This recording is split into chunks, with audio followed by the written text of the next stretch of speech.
Case versus Montana, argued on October 15, 2025. This case involves a challenge to a law enforcement warrantless home entries. Police entered a home without a warrant based on emergency circumstances. Case argues the entry violated the Fourth Amendment's warrant requirement. Montana invokes the emergency aid exception. The central question: when can police enter homes without warrants based on emergency circumstances? Fred A. Rowley, Jr., Los Angeles, argued for petitioner. Christian B. Corrigan, Solicitor General, Montana, argued for respondent. Zoe A. Jacoby, Assistant to the Solicitor General, Department of Justice, argued for United States as Amicus Curiae.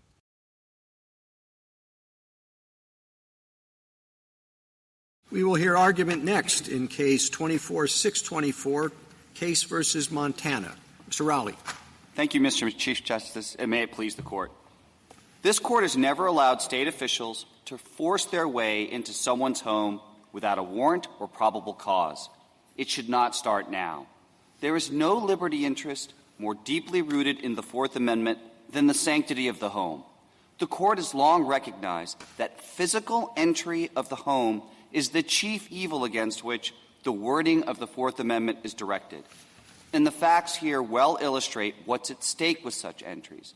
The police entered Trevor Case's home without permission, a warrant, or even probable cause, and they ended up shooting him in his own house. Montana seeks to justify this intrusion under the emergency aid exception, which permits a home entry only when an officer has an objectively reasonable basis for believing that an occupant is seriously injured or imminently threatened with such injury.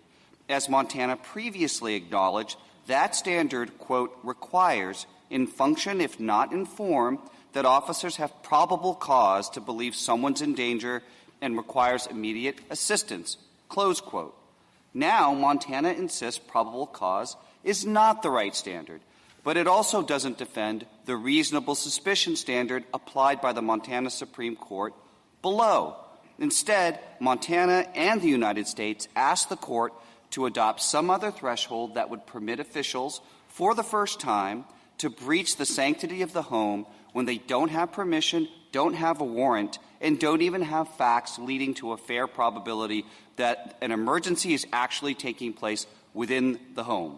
Their proposed reasonableness standard is so vague that not even the state and its amici can agree on what it means. And its open-ended balancing approach invites abuse and confusion, leaving police and first responders without the guidance they need and citizens without the security promised by the Fourth Amendment. The Court should adhere to the textual and traditional standard of probable cause. I welcome the Court's questions. Do we normally use probable cause standard outside of the criminal context? Your Honor, the Court has applied probable cause in camera, for example, with respect to administrative warrants, and in other contexts as well. I would point to, for example, Wren, where the Court applied it to civil vehicle infractions. And so the Court has applied it in non-criminal contexts. What is the objectively reasonable basis standard? Your Honor, I think the objectively reasonable basis standard applied in Brigham City calls for, it really contemplates, sort of lends itself to some standard of certainty. And our position is that that standard of certainty is probable cause, the traditional standard that the Court has applied. Yes, Your Honor. Well, I mean, I'm just asking what it means. Is there any difference between that and probable cause? Your Honor, we think that the standard sounds in probable cause. The Court didn't use those words in Brigham City, and it did not use those words in Fisher. But we do think that the standard echoes probable cause. I'd point, for example, to the language in Pringle, where the Court said that the substance of all probable cause definitions is reasonable belief of guilt. And so while the Court didn't use the word probable cause, we do think that there is an echo between the standard applied in Brigham City and the probable cause standard. Well, I was just going to say, when we talk about probable cause, we use it as a shorthand. It's probable cause of what?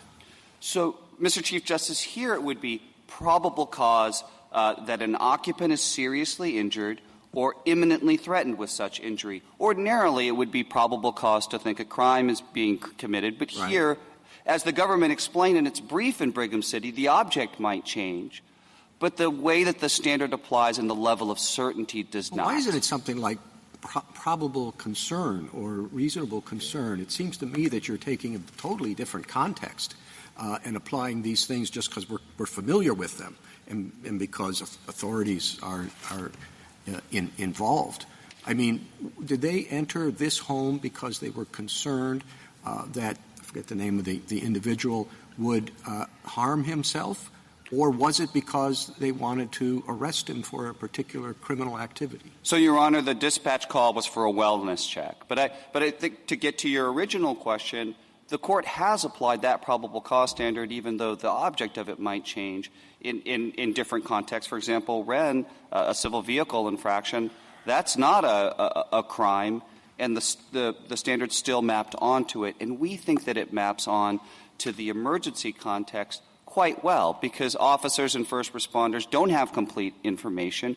They're just trying to assess whether there's an urgent emergency that is happening behind the front door, and probable cause would help them do that. You'd say urgent emergency. I mean, let's just say it's a patrol or whatever, he looks in the window and there's somebody who seems to be in some distress. Now, is he supposed to say, I can't tell if, he has a pain is, or if he's having a heart attack or whatever before, entering?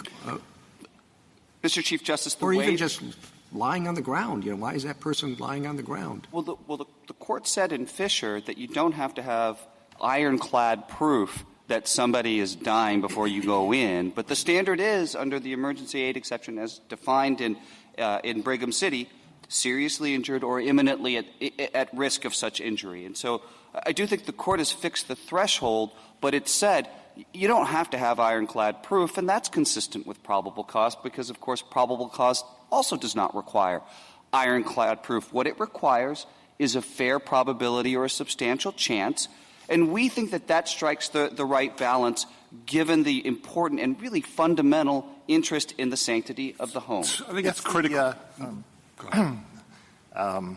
If there wasn't probable cause, then there was nothing the police could do. They couldn't get a warrant either, right? Your Honor, there is a civil warrant available in the state of Montana, but to answer your question, in these circumstances, given the risks, I think what Your Honor is asking is whether they could do it immediately, and it would not be easy to do that. No, it's not a question of whether they could dispense with a warrant requirement. If there's no probable cause, then they can't get a warrant. It seems to me that if the police could not enter this house based on the facts that they knew, then I don't know when the police are ever going to be able to enter a house to prevent somebody from committing suicide. Your client's ex-girlfriend calls them, and she says that he's indicated he was going to kill himself. He was going to get a note. She heard him racking the action on a handgun. Then she heard a popping sound. Then the line went dead. She was screaming on the phone. He didn't answer. They go to the house. They try knocking on the door and yelling. They get no response. They see empty beer cans. They spoke to a neighbor who said his vehicle was parked outside. They shone a flashlight through the window. They saw his keys on the table alongside an empty holster and an apparent suicide note. I mean, what more did they need? Justice Alito, I think what's critical here is the officer's extensive knowledge of Mr. Case. That knowledge goes back decades as to a couple of the officers. Chief Sather testified that he had known Mr. Case his whole life. Captain Heffernan also had known Mr. Case for a long period of time. But it's not just that. Officer Lindstedt had been present at a couple of the prior incidents that also involved threats of suicide and what was perceived by Officer Lindstedt as an effort to provoke a confrontation with police. That is pretty unusual to have that amount of knowledge about a specific person, and we submit that weighs against the inference. What more would they need here? they need to be able to look through the window and see him with a gun pointed to his head, or they need to see a dead body on the floor? What more did they need? Justice Alito, I think the question is really what you would take away if they didn't know and hadn't had such extensive experience with Mr. Case, an experience from which they drew the inference that he was unlikely to kill himself, that what he was likely to do instead was to provoke. Yes, Your Honor. Well, I mean, you're saying that because he had threatened to kill himself before and he hadn't carried through, then there were no circumstances under which they could ever enter his house to prevent him from committing suicide if he threatened again. Is that your position? Our position, Your Honor, is as assessed by the officers on the scene, based upon their prior experience with them, with Mr. Case, including, I would note, percipient witness experience, they drew the inference that he was unlikely to shoot himself. And but I find your argument very odd, right? We're trying to think about a standard here, and I would think that the relevant criteria are the amount of information that the officers had. Yes.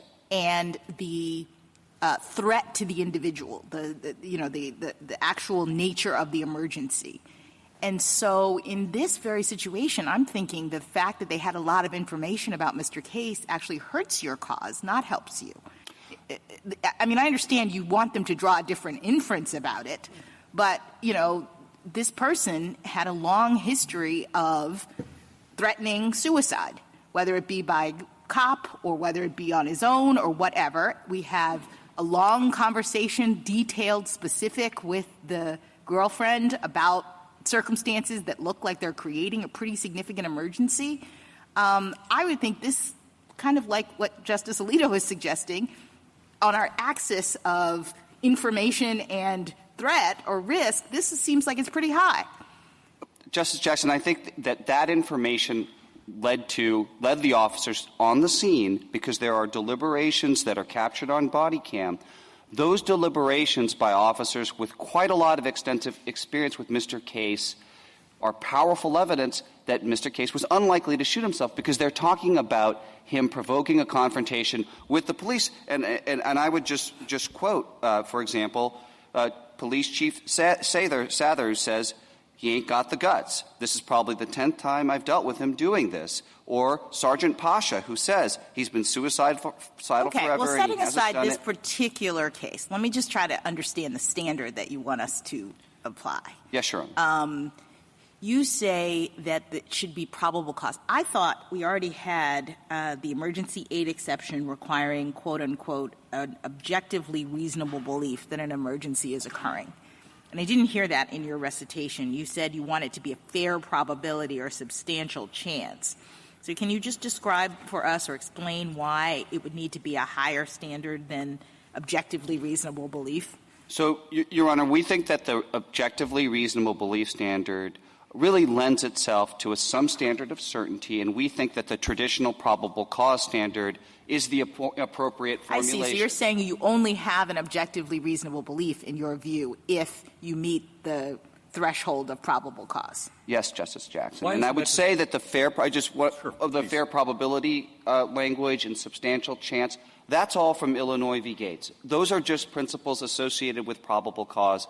And we think that they make a lot of sense in this context, as they do in the context of investigatory searches and seizures.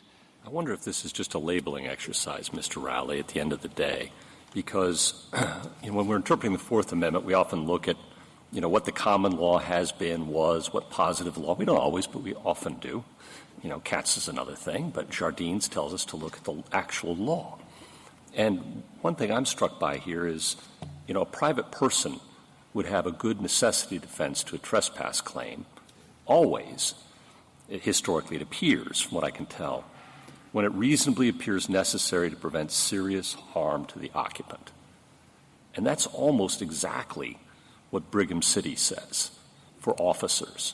And officers can't have any fewer rights than a private citizen to enter a home to render assistance. Now, that doesn't give them a license to go rummage about the place for crimes, but it does give them a license to enter to render assistance, I would have thought. What's wrong with just saying Brigham City reflects traditional common law principles, and officers treated the same as private citizens. Justice Gorsuch, I have a few responses to that. I bet you do. I think the first response is when the court looks to common law examples, what it's asking about is what the authority of constables was at common law. And so I just point to Wilson, for example. The common law of search and seizure recognized the law enforcement officer's authority to break open the doors of a dwelling. So it's what was the constable's authority at common law? But it doesn't. The constable doesn't have fewer rights than a private citizen. When the We've court often said that. Justice Gorsuch, when the court talks about that, about the ability of officers to do the same things that an ordinary person is doing, ordinarily it's talking about whether there's a search, whether the Fourth Amendment is even implicated. Right. That's another whole question, whether there's even a search here. But I'll take as given that there's a search for the person to render assistance, but not for other purposes. It's not a license to go rummaging about the place.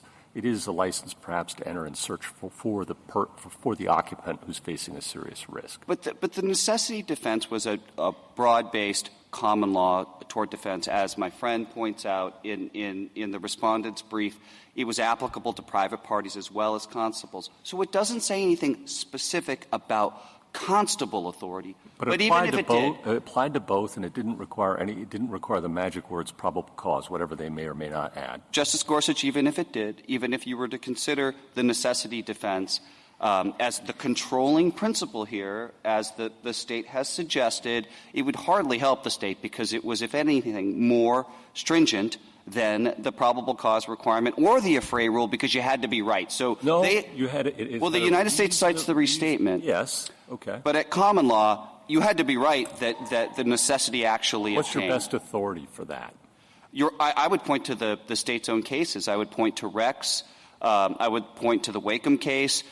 In general, at common law, you had to be correct. Now, there is this reasonableness gloss in the second restatement. I would note that the state hasn't pressed this argument. It hasn't suggested that there ought to be some generalized necessity defense that would be drawn from modern-day tort principles. Gotcha. The way this has come up in the briefs is, as you suggested, is by way of common law. Yeah. And again, I think that the relevant question is, what was the authority of constables? And they had all these specific rules that are set out in the treatises. Thank you.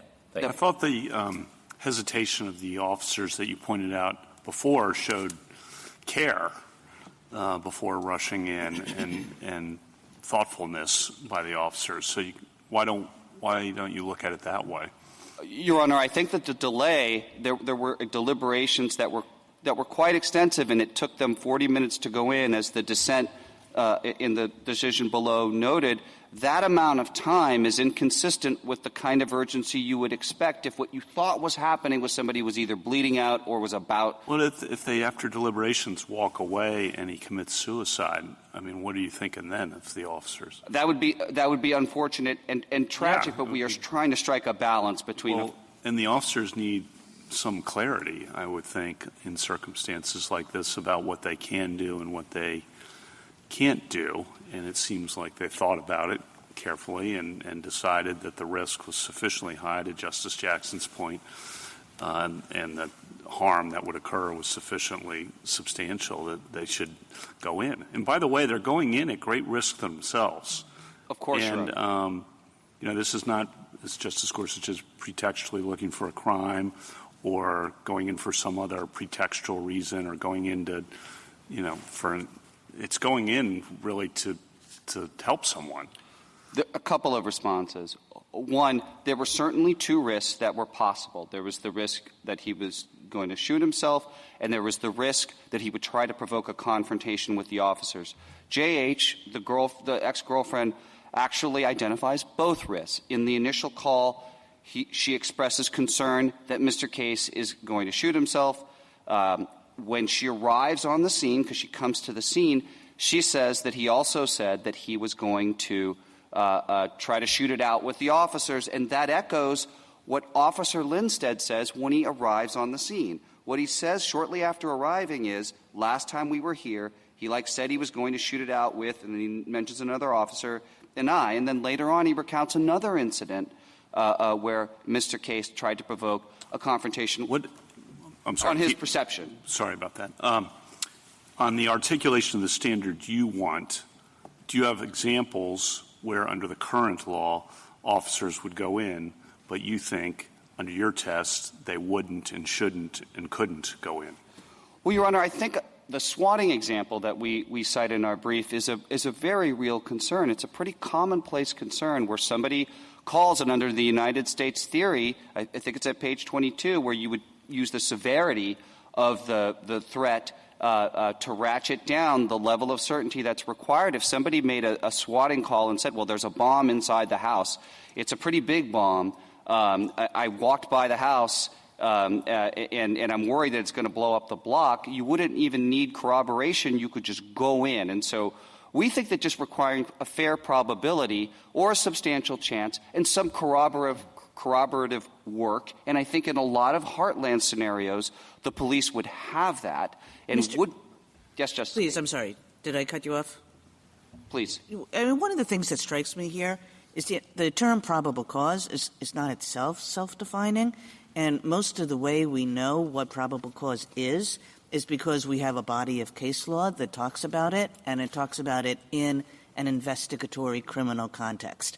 And in this context, that way of figuring out whether there's probable cause just disappears because that's not the context we're in.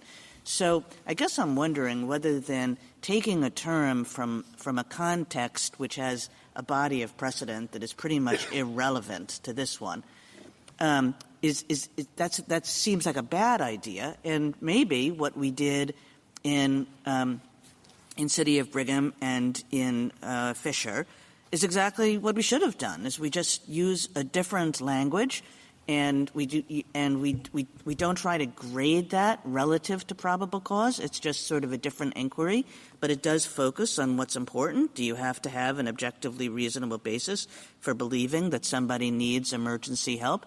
And I guess what I'm saying is maybe in those two cases we did like the best thing possible, and we're not going to be able to do anything better. So, Justice Kagan, the Court's always been reluctant to adopt a third standard. I think in Montoya it said — Well, we did adopt a third standard, or, a third standard. I mean, we used different words for this different context, and why not just leave it at that? Because, Your Honor, it produced a lot of confusion in the lower courts, as we explained in our cert petition. You had a significant number of circuits and states that applied a lower standard akin to reasonable suspicion, like the Montana Supreme Court did here. You had other states that applied a probable cause standard. And we do think that given that this situation is so recurring and that — But why not just say this is a different context, our probable cause precedents are pretty much irrelevant and can't help us.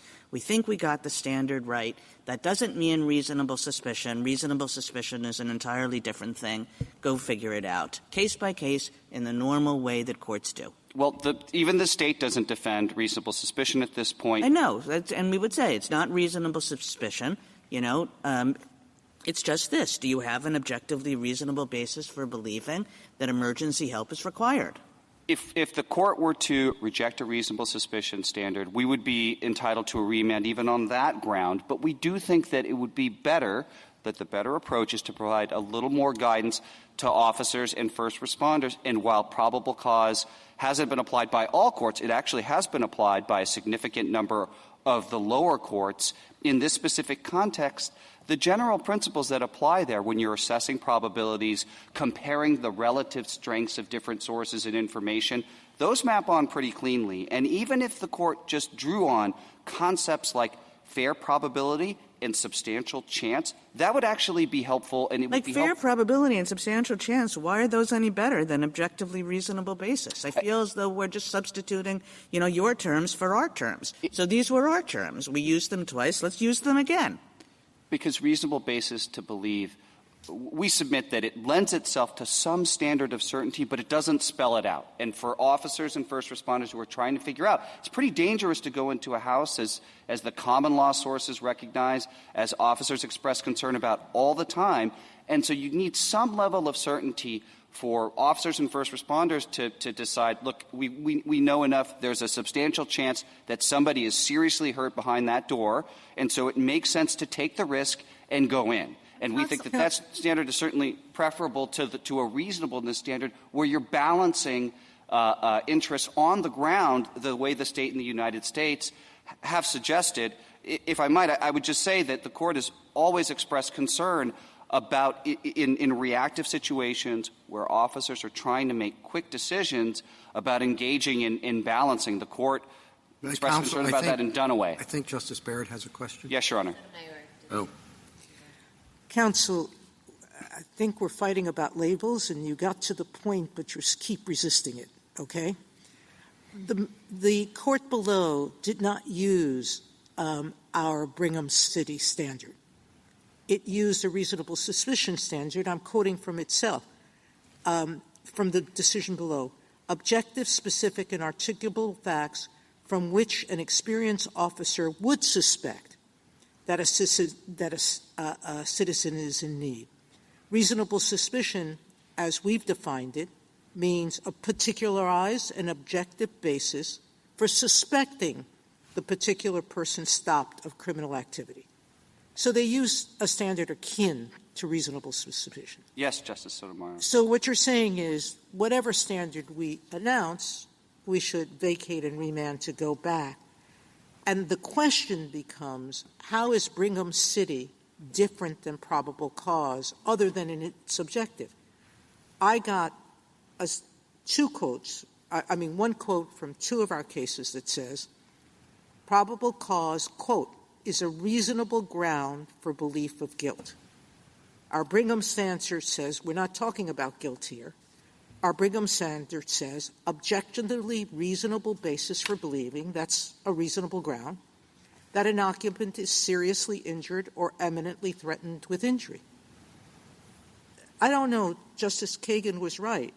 This is, in my mind, simple. Apply the right standard and tell us what the objective facts were. Correct? Yes, Your Honor. And certainly for believing that the occupant was seriously injured or eminently threatened with such injury. Yes, Your Honor. I would just say that formulation in Brigham City did generate a bit of confusion in the lower courts, even though we submit that it is consistent with and really resonates with probable cause. Well, it doesn't resonate with reasonable suspicion. It does not, and we would be entitled to a remand on that ground. But I want to make sure I get to Justice Barrett's question. Yeah, thank you. I think it's very difficult because we talk about how much information the person has. It could be more pertinent in the situation of how little information they have. I mean, think about an officer who walks down the regular beat, and there's a picture when there is some person lying on the sofa that looks like he's, kind of an awkward position, and keeps going down, and 2 hours later comes back, it's the same thing. Mm-hmm. He knows nothing about it except that the guy appears perhaps to be dead or passed out or something. So he knocks on the door, he knocks on the window and gets no response, and then figures, he's worried about it. He breaks the door down or picks the lock, and he walks in, and the person wakes up, and there's, 3 kilos of whatever. And I mean, is that is it wrong that he did that out of legitimate concern and he didn't know that, that's just, Fred or whatever? We know that I'm just trying to think. I would want a police officer in a situation who walks by and sees somebody in the community that seems something's wrong. He hasn't moved in 4 hours. It doesn't look like he's taking a nap. But, and then what happens? I mean, then does he have sufficient basis to, justify the search that led to the illegal drugs? So he doesn't know anything. I mean, maybe if he knew a little more, or maybe his regular habit is to go to the pub at night, and that's why I find it very difficult to articulate a standard. I mean, I don't think it can be based on a probability of something going awry, or because you do want police to be, on the lookout for things that might be dangerous, even if it's not crime or criminal. Certainly, but the Court has always said subjective intent. So you might well be concerned as an officer or a first responder or even an ordinary citizen that something's going wrong inside the house, but there could also be innocuous explanations, even in the scenario that you just sketched out, Mr. Chief Justice. In a lot of the scenarios that Justice Kavanaugh similarly sketched out in his concurrence in Curiae, it could tack either way, but oftentimes in those scenarios, the report, especially if it's from a neighbor or from a relative, is going to have a lot of information about why it's uncharacteristic, why this is weird, and that is powerful information and can be linked up with corroborating evidence to support going in, and at least it guards against unnecessary and needlessly dangerous confrontations. Justice Thomas? Justice Alito? What is the substantive difference between the words that were used by the Montana Supreme Court and the words that we used in Brigham City? So, Justice Alito, what they said was objective, specific, and articulable facts from which an experienced officer would suspect that a citizen is in need of help. What's the difference between that and what we said in Brigham City? Reasonable basis to believe that someone is seriously injured or imminently threatened with such injury is different because it doesn't use the word suspicion. And I think the dissent is right to say that the words used in the majority opinion below sound in Terry. Not just the use of the word suspicion, but even the specific and articulable facts. That's Terry-type language. In the footnote that accompanies that standard, the majority analogized and said it was comparable to the Ninth Circuit's exigent circumstances test, but the language is quite different, and it is not the Brigham City language that Justice Sotomayor quoted. No, I had a couple more questions. I'm puzzled by your explanation of why the police did what they did. Why did they go in your view? Why do I think subjectively? I think that they treated it as to be honest, as a community caretaking exercise. They didn't think he was. They didn't think he. Put aside the fact that Fourth Amendment looks to objective facts, not to subjective. But your view is they didn't really think he was going to commit suicide. What he really wanted to do was to commit suicide. He wasn't going to kill himself directly. He wanted to commit suicide by police. So they said, well, all right, let's go in. So he will pull a gun on us, and then we will shoot him. And if that's what he wants, we're going to oblige him. I'm totally puzzled by your explanation of what you think really went on here. Justice Alito, I think that risk is the risk that was focused on in the on-the-scene deliberations. I'll just quote again. Sergeant Pasha, he's been suicidal forever and he hasn't done it, but there have been several times when he's tried getting us to do it. Later on, Sergeant Pasha says, I'm scared that maybe he didn't actually shoot himself because he can't, and he's tried suicide by cop before, and he left us all this, so we're going to go into the house and he's going to pull a gun on us. So there's a refrain. So they wanted to oblige him in his desire to commit suicide by police and thereby expose themselves to serious risk of death or serious bodily injury. That's what was going on? Your Honor, at a certain point when you watch the video, they get sort of ahead of steam and they're starting to just prep to go in. And of course, they have to do some prep, but they are focused on taking the preparations that they'll need in case he wants to shoot it out with them, and that kind of momentum leads after 40 minutes to the entry. But again, if you consider the on-the-scene assessment by officers who knew Mr. Case and the risk that they thought was the serious one, it was the risk that he was going to provoke a confrontation.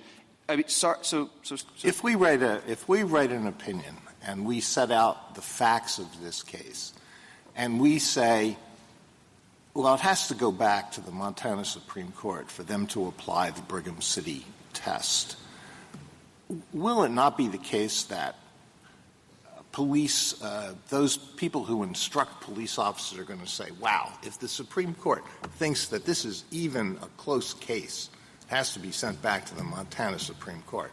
We don't know when you can ever go in and try to prevent somebody from committing suicide unless you literally see through the window the guy's got a gun to his head or they see a dead body on the floor. So, look, let's do the safe thing. We're just not going in unless we've got absolutely ironclad proof. Justice Alito, three things. The Court's already said in Fisher you don't need ironclad proof.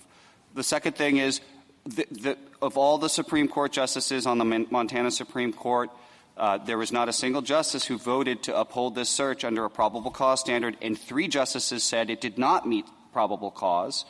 And the final thing, I again would go to the officer's own assessment. It is an unusual case because they had so much information about him, and it's not just that they knew him.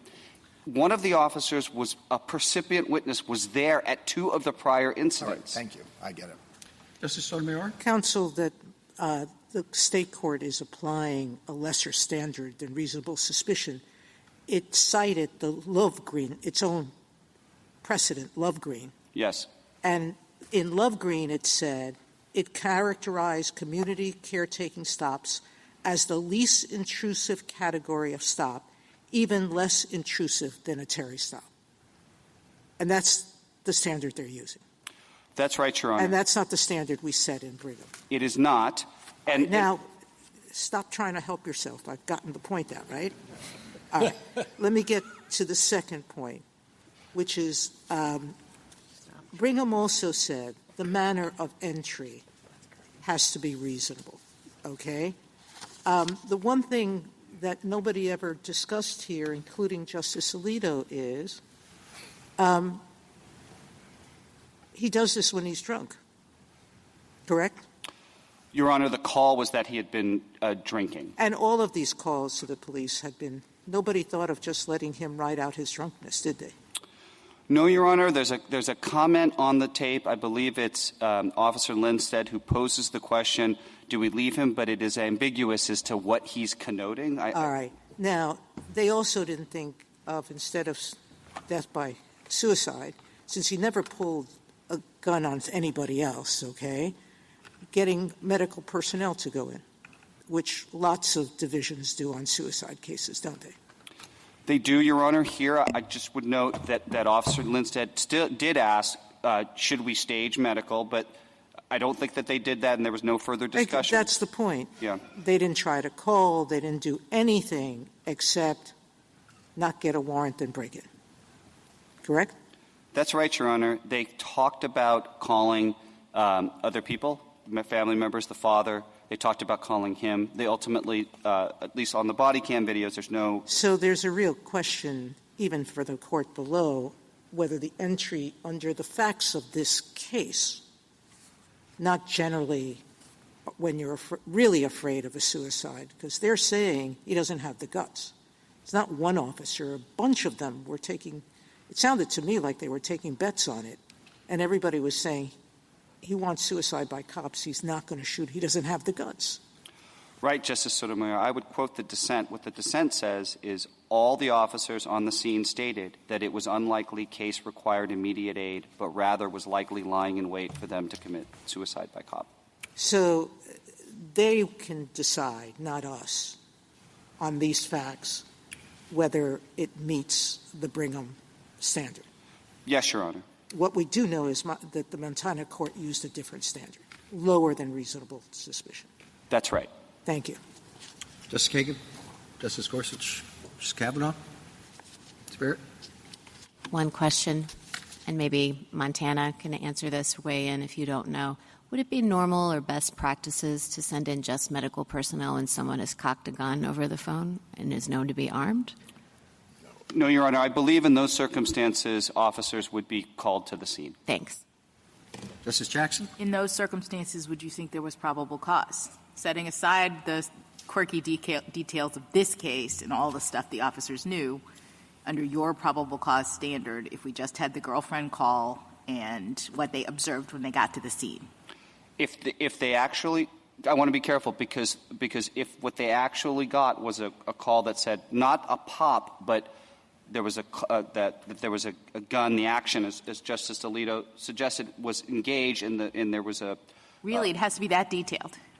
Well, I mean, a pop could be anything over the phone. I think it's different if there's slide action or you can hear the gun being engaged in some way. Yes, I don't want to belabor this. I guess I'm just trying to isolate the suicide by cop knowledge and find out whether, under your own test, all the stuff up to that point would count, and you're just saying we don't have probable cause because of the suicide by cop scenario. Yes, Your Honor. It's all the information that is countervailing about the risk. Thank you. Yes, Your Honor. Thank you. Mr. Corrigan?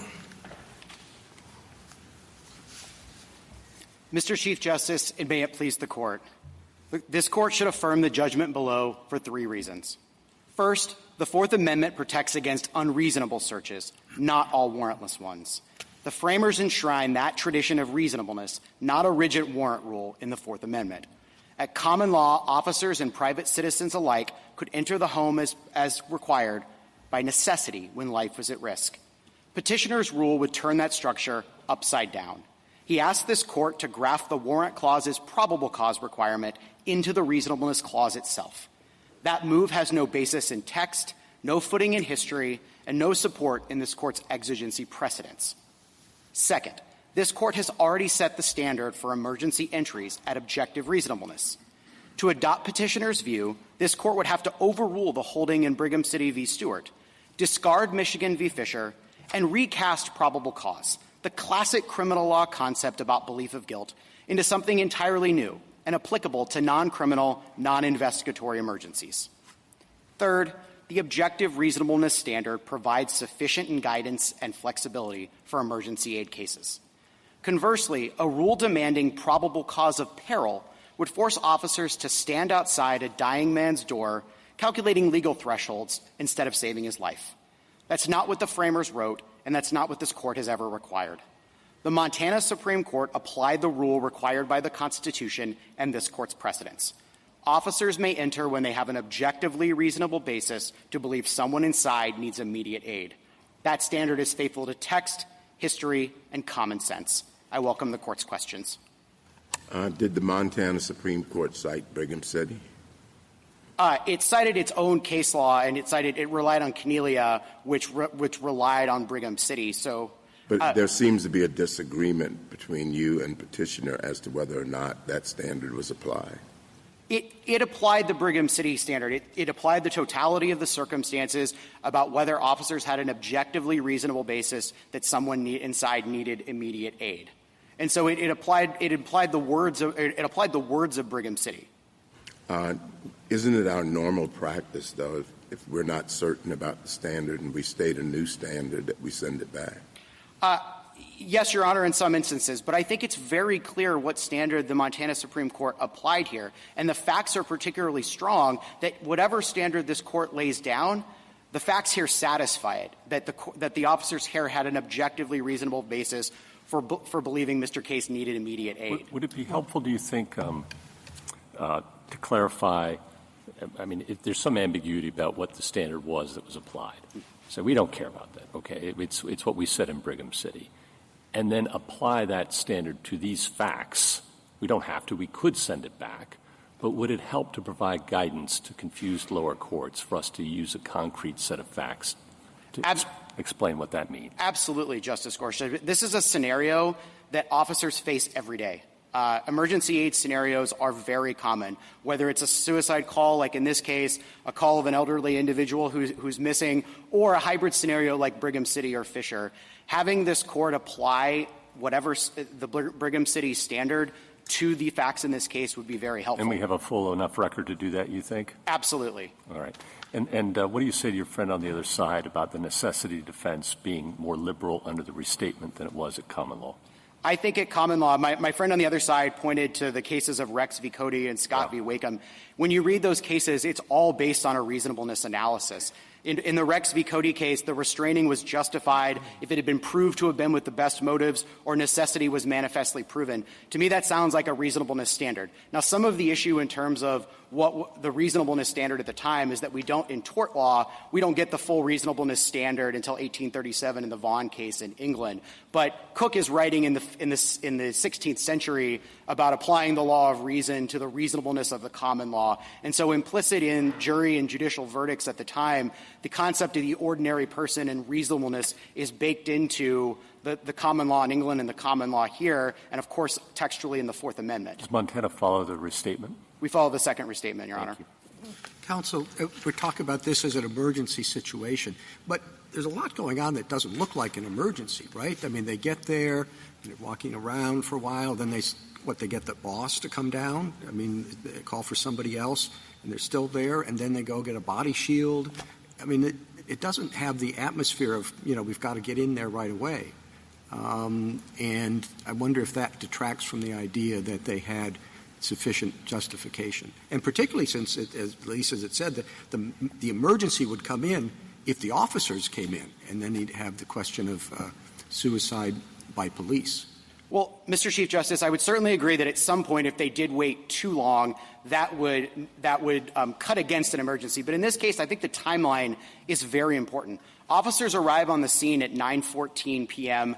His ex-girlfriend arrives at 9:18. They do a knock and announce. They knock several times, and they spend the next 20 minutes trying to verify the facts that she communicated to them in this case. And it's at 9:34 p.m. that, as they're doing the search of the outside of the house, that they identify the suicide note when they flash their flashlights through the window. And so they spent about 20 minutes trying to verify the facts that were communicated to them.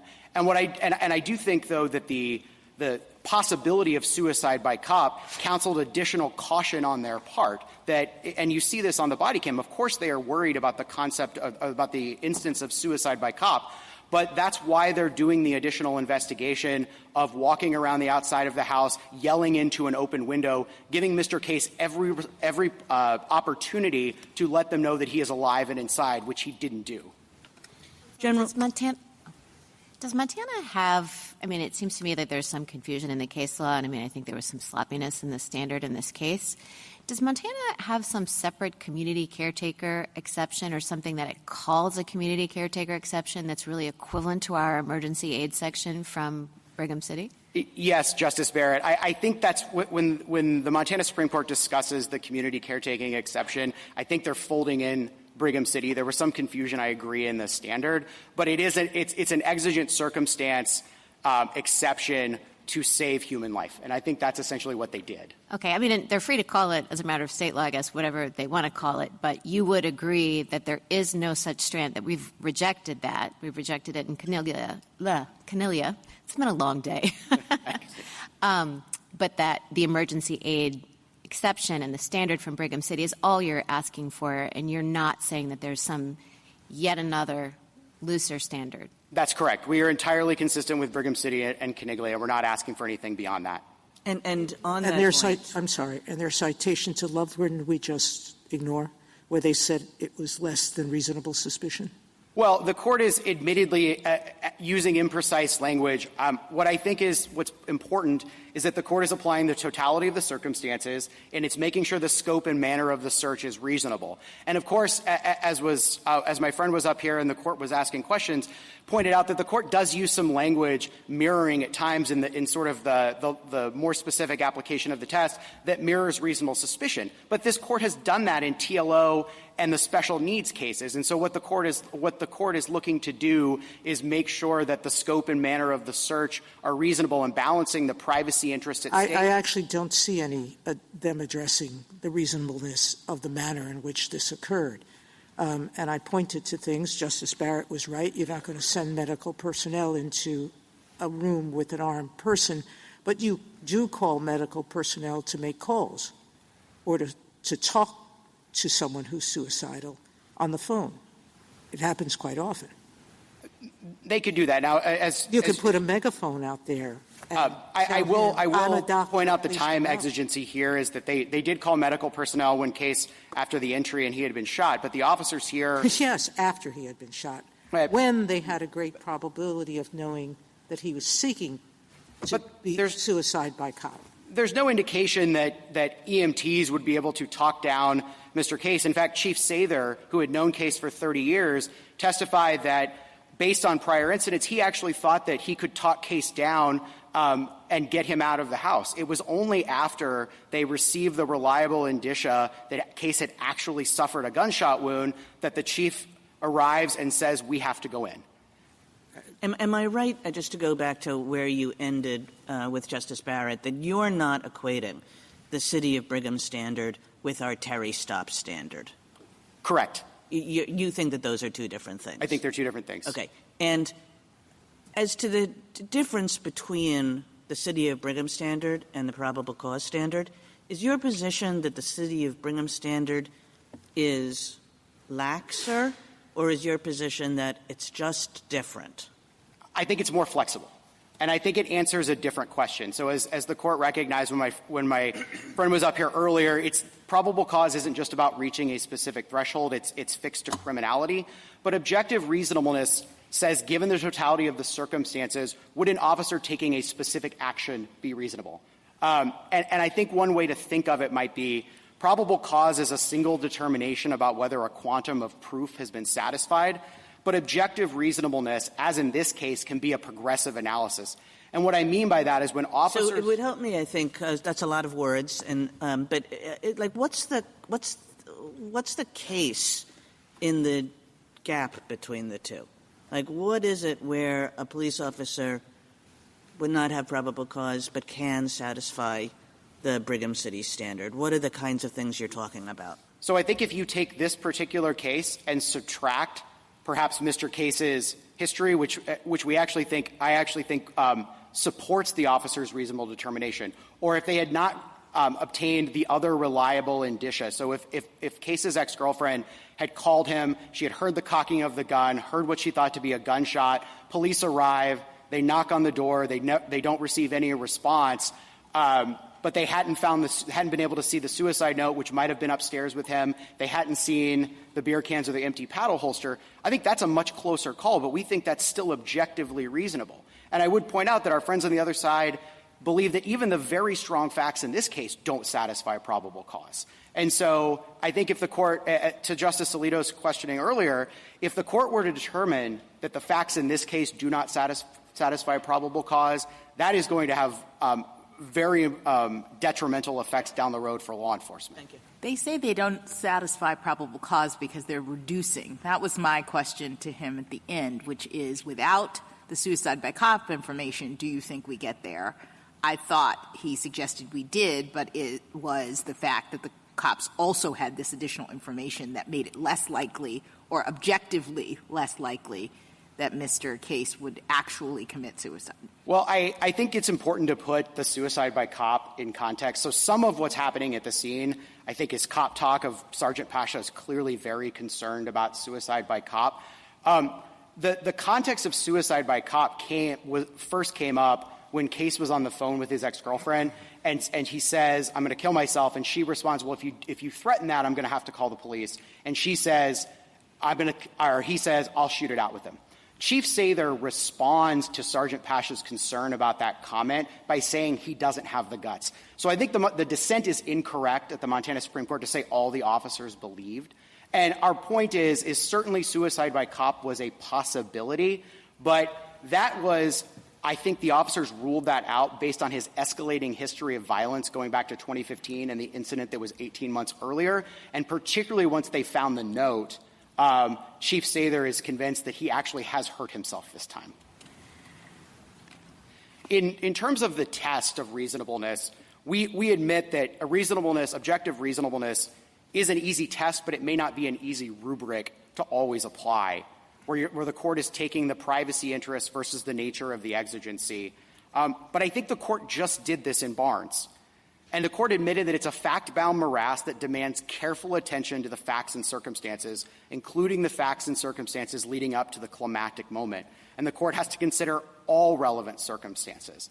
And I think that the excessive force context makes a lot of sense here when we're talking about, at its apex in this context, the sanctity of human life versus the sanctity of the home. And the excessive force context also involves two strong competing interests of the safety of the officer versus the use of deadly force. And the logic of Barnes makes sense here. The application of it makes sense. And in terms of Brigham City, in terms of hybrid scenarios that have been brought up, I think that Brigham City and other cases that involve underlying criminal activity recognize, though, that first responders are first responders first.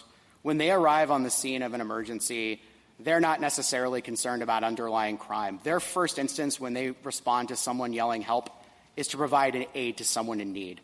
They can worry about arresting someone for a crime or other criminal activity later on. We treat hybrid cases the same as all other exigencies. And what's important to remember is, as I was articulating to Justice Kagan, is the objective reasonableness standard allows a progressive analysis. And so when the officers arrive and do a knock and announce, it may not be objectively reasonable right away for them to go through the front door, but it allows them to go around the curtilage, to yell through an open window, to take progressive steps to alert the individual and give them every opportunity to respond and let them know that they are okay. And I don't think that probable cause allows that sufficient flexibility and doesn't differentiate between going through a door and breaking down a window. Whereas the Barnes standard and the reasonableness standard differentiates between the facts that make it reasonable to handcuff a suspect versus to tackle a suspect or to use deadly force. And that's why we think that the Montana Supreme Court appropriately applied this court's test in Brigham City. This court meant what it said in Brigham City, meant what it said in Fisher, that officers may enter when they have an objectively reasonable basis to believe someone inside is in need of immediate aid. Thank you, counsel. Justice Thomas? Justice Alito? Counsel, our entry into the home cases, and it's been paramount that a person's home, we don't enter without a warrant except in recognized exceptions.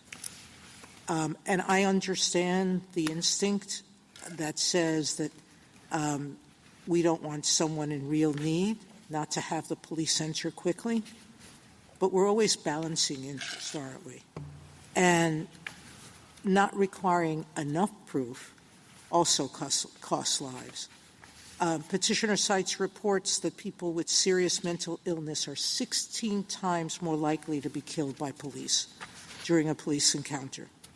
An investigation found at least 178 cases in a 2-year period where calls for help, not a crime, like a 9/11 call or a wellness check, resulted in the police shooting and killing the people they were called on to assist. It's a fine balance, but shouldn't we make sure that the courts below are at least following the right standard?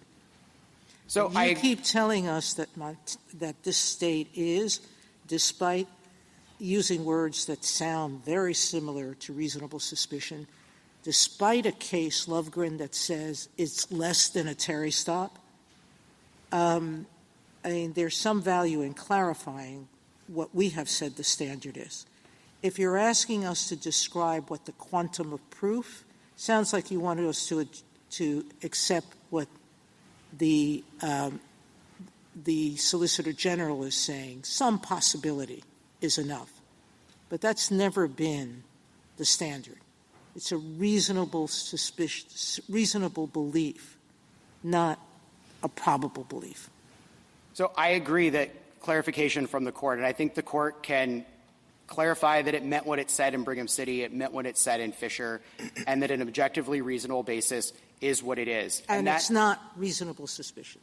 It's not necessarily reasonable suspicion. I think in some there's cases, your qualifier. In some cases the standard can look like reasonable suspicion, and in some cases the flexibility makes it look more like probable cause. But there's where we're getting to the degree of certainty of the exigency. It takes it. And you want it to be reasonable suspicion. Well, the objective reasonableness standard is the most faithful to the text, history, and tradition of the Constitution. If given a binary choice, we would take reasonable suspicion over probable cause. But objective reasonableness is much more flexible and faithful to the text, and it accounts for situations like this one or others where there is some doubt as to whether an individual is in need. So we might as well just say what the court below said. It's less than a Terry stop. Well, I think I'd look to the language in Fisher where the court says officers, of course, are going to have less than perfect information, but that doesn't mean they should walk away from potentially dangerous situations. And all we're asking is that they use their common sense. Officers, as well as reviewing courts, are more than capable of figuring out when the facts don't add up and when an objectively reasonable belief doesn't exist. And I think I'd go back to this court could apply whatever standard it articulates to the facts in this case to provide ample guidance to lower courts. Justice Kagan? I think I'm confused, General, because I thought you told me that the City of Brigham standard is not the same as the Terry stop standard, and then you were not asking for the latter? It's not. It's not in all cases. The Brigham City standard is the Brigham City standard. In terms of the degree of certainty, it can vacillate between probable cause and reasonable suspicion. Okay. The text is just more complex than that. Thank you. Ms. Gorsuch, Ms. Campbell, Justice Barrett? You might be better off just sticking with Brigham City. I think what you're saying is that in some circumstances, applying reasonable suspicion or objective reasonableness in the Brigham City sense might yield the same result. Just like sometimes applying Brigham City and probable cause, whatever it might mean in this context, might yield the same result. But are you really saying that we should do something different than in Brigham City, or muddy the waters by saying, objectively reasonable basis, but could be reasonable suspicion? You're correct on the first part, on the former. We are not saying that Brigham City means reasonable suspicion. What we're saying is, in some instances, it could, as you said, Justice Barrett, yield a result like reasonable suspicion, just like it could yield a result like probable. Well, we don't need to say that. I think that would be confusing. I think we could just say Brigham City, objectively reasonable basis to believe, and put a period on that. I agree, Justice Barrett. Okay, thanks. Justice Jackson. Thank you, counsel.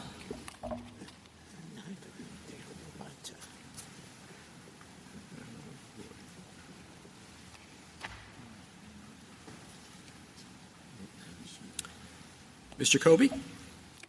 Mr. Chief Justice, and may it please the Court.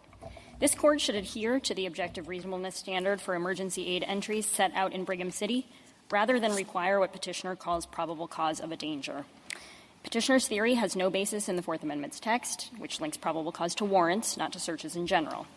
History doesn't support Petitioner's theory either. The framers adopted the Fourth Amendment to guard against overzealous criminal investigation, not to hamstring officers from providing life-saving aid to people in need. Yet Petitioner's rule would make it harder for government officials to help people in crisis, from victims of domestic violence to older people who have fallen and can't get up. This Court should instead reaffirm that emergency aid entries are assessed for reasonableness, a flexible determination that accounts for both the severity of a danger and its likelihood. States are always free to craft their own rules above that constitutional floor, but the Fourth Amendment does not categorically require probable cause of a danger for an emergency entry. I welcome the Court's questions. Should we apply this rule here or send it back? We think you should apply this rule here. I think there has been some question about the Montana Supreme Court's use of the word suspect in its test, but I would urge this Court not to read a decision like a statute, especially because elsewhere in the decision, the Montana Supreme Court said that its test largely mirrored the Ninth Circuit's test, which uses the objectively reasonable basis for believing language, and because it used other verbs elsewhere besides suspect. I think PEDAP 14A footnote 5, they say there was an objectively reasonable basis for finding a danger. So I would avoid sending it back just on the basis of that word suspect or a citation to Lovegren. The dissent, when they addressed the dissent's accusation that they were using reasonable suspicion, nowhere did they say we're not. Would have been the easiest thing to do. We're not using reasonable suspicion. Instead, they said we don't have to because it's a different purpose than an arrest. It seems to me that that's not a disavowal. I do read them to sort of disavow that they're applying a reasonable suspicion standard. No, they said we're not giving open license, but they didn't disavow it. I think even if you disagree with me about that, the reason not to send it back is the one that Justice Alito articulated earlier, which is if you give sort of officers and lower courts the impression that there is any doubt about whether the facts here satisfy the Brigham City test, I think that's going to lead to a lot of confusion and a lot of concern that officers can't make entries based on the type of information that they would think they could. If we apply it here, are we ignoring the countervailing factors of why they shouldn't have gone in? We have a number of officers on tape saying he has no guts, he won't kill himself. We have others officers saying he's waiting for suicide by cops. There's no attention paid by the officers to trying the father or to calling a doctor to call out to him, not go into the place. All they decide to do is go in. Are we then inviting a carte blanche to say, don't think of more reasonable way or manner to enter? I don't think so, Justice Sotomayor. I'd point to a couple things. One, I'd avoid relying too much on the cop talk that's on the tape, especially because in the record in the JA at the suppression hearing, several of the officers did testify, sworn testimony, that they were subjectively afraid that he had in fact injured himself. Did so they this was give a situation. Basis for that? Did they give a basis for that? I think the call and the suicide note and the empty holster. So I think this is a situation in which there were risks of multiple outcomes, and the fact that they articulated a concern about one of those outcomes doesn't mean there wasn't also an objectively reasonable basis for believing that the other outcome might have happened as well. So I take it that you agree with Montana that the degree of certainty can vacillate under the Brigham City test, and that that's really the work of your sliding scale. Is that right? I think that's right. What I would say is it's not so much like in one case you need probable cause, and in another case you need reasonable suspicion. Our point is just that there is not a fixed prescribed quantum of certainty of danger that needs to apply in all cases. The amount of information, the reliability of information, the corroboration of information that an officer would need to make their entry reliable in one instance may not be the same as in another. But those instance. are the key factors. Would it be helpful for us to kind of say that kind of thing? In other words, I understood your sliding scale to have a matrix essentially that related to the severity and the amount of information. I think so. To be clear, I think the sliding scale, it's just a metaphor. We don't mean it's sort of strictly formulaic or a matrix or anything like that. Just that these are relevant considerations that can make an entry reasonable. Yeah, I don't understand the sliding scale thing at all, I'll be honest, so help me out. I understand lots of different facts can lead to an objectively reasonable basis, okay? And it's almost impossible to catalog them all. But on the other end, on the severity, we said in Brigham Young what we meant, Brigham City, sorry. I am tired. That it has to be a severe risk of harm to the occupant. I'm paraphrasing, but life or limb is the classic formulation in Blackstone. That's the severity is the severity. It doesn't. There's no sliding scale. You don't get to go in with lots of evidence to deal with a hangnail. I absolutely agree with that. There's sort of, I think what we would think of for the sliding scale, there's an outer bound on the sliding scale formed by Brigham City's use of that serious injury. But not all serious injuries are alike, and our point is that based on sort of the degree of the exigency, the severity of the injury being complained about, it may be reasonable in some instances for officers to rely on less information or less reliable information, and in other instances it may be reasonable, it may not be reasonable to rely on so little information. Point. So that's Do you have any thoughts about the common law of necessity? Yeah, I think our point is that that's a useful guidepost here for the reasons that Your Honor articulated, the fact that private individuals were able to enter when life and limb were at stake, we think provides some helpful guidance about what the framers would have thought was reasonable here. I don't think that we think of it as a direct one-to-one analog. But I don't really think it's our burden to come up with a direct one-to-one historical analog here, given that we have the text of the amendment on our side. And it's really Petitioner who's asking to graft onto the Fourth Amendment's reasonableness standard this uniform probable cause requirement that is not compelled by the text of the amendment itself. Would you object to the court specifically saying that the officers have to have more than reasonable suspicion that an emergency is occurring? I think we would object to it for a couple of reasons. One, I think because reasonable suspicion is a standard from the criminal law, just as probable cause is, for the reasons that Justice Kagan was just articulating with my friend, just pegging it to any one of these criminal investigation standards, I think, does more harm than good. But why isn't that familiar? They're used to those standards. And so I appreciate that they do it in the criminal context when they're looking for crimes. But they understand, I would think, the difference between probable cause and reason, and I'm more focused on reasonable suspicion in that context. And so why couldn't we just say you have to have more than reasonable suspicion that an emergency is occurring? Well, 2 points. First of all, police officers may be familiar with reasonable suspicion, but your standard here will also apply to firefighters, paramedics, all of whom may have no more familiarity with reasonable suspicion than with probable cause, and reasonableness is, I think, an easier standard to understand. Second of all, I do think, just given how varied emergencies are, it's best not to sort of set a floor at reasonable suspicion, just because this court can't really predict all of the manner of emergencies that could arise. And rather than hamstringing courts or officers with setting a floor on this, better to just stick with the objectively reasonable basis test from Brigham City.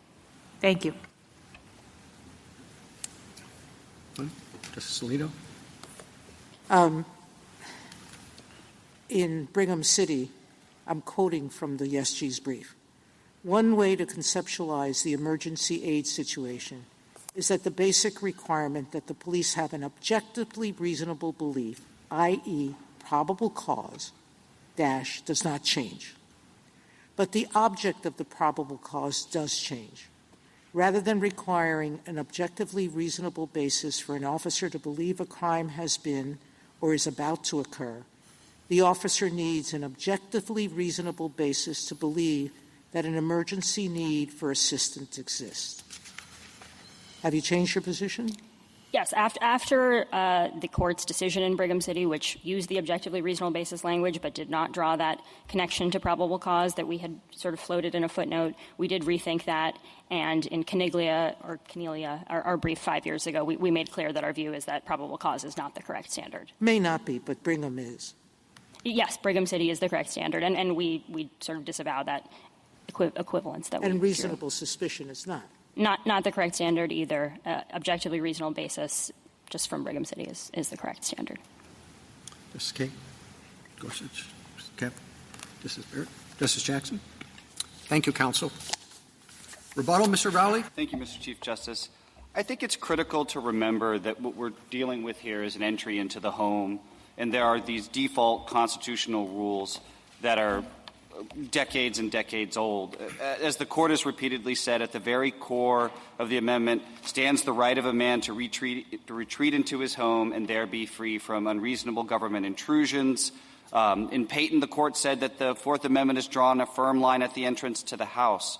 And so these rules do not require, if you apply a probable cause standard, some kind of fundamental tweaking of Fourth Amendment jurisprudence. We think that they are a natural application of these basic Fourth Amendment principles.